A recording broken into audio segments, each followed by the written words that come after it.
क्या आपने कभी सोचा है, अगर सृष्टि के रचयिता को ही अपने अस्तित्व पर घमंड हो जाए तो ब्रह्मांड का संतुलन कौन बचाएगा?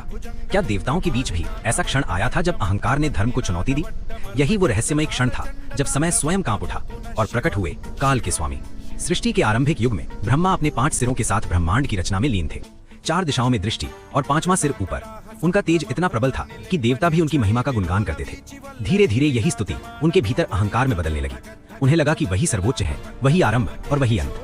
उनकी आभा और अधिक तीव्र होने लगी, मानो वे स्वयं को ही परम सत्य घोषित कर रहे हों। ये कंपन जब कैलाश तक पहुंचा तब समाधि में लीन शिवा ने अपने भीतर उठती अग्नि को महसूस किया। उन्होंने क्रोध नहीं बल्कि संतुलन की आवश्यकता देखी। एक क्षण में उनका तीसरा नेत्र खुला और उस अग्नि से जन्म हुआ एक उग्र, अजेय, भयानक रूप का काल भैरव। काली देह, गले में मुंडमाला, हाथ में त्रिशूल और आंखों में प्रलय की ज्वाला।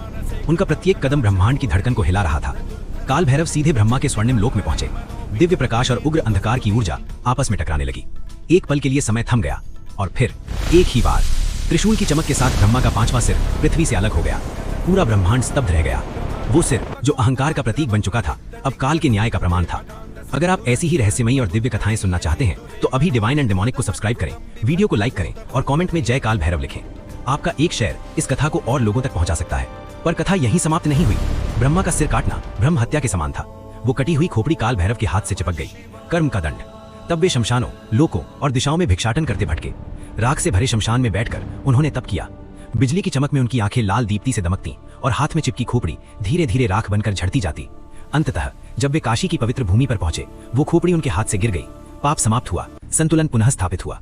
उस दिन से काल भैरव केवल विनाश के देव नहीं बल्कि धर्म और न्याय के शाश्वत रक्षक कहलाए। ये कथा सिखाती है, चाहे देवता ही क्यों न हो, अहंकार का अंत निश्चित है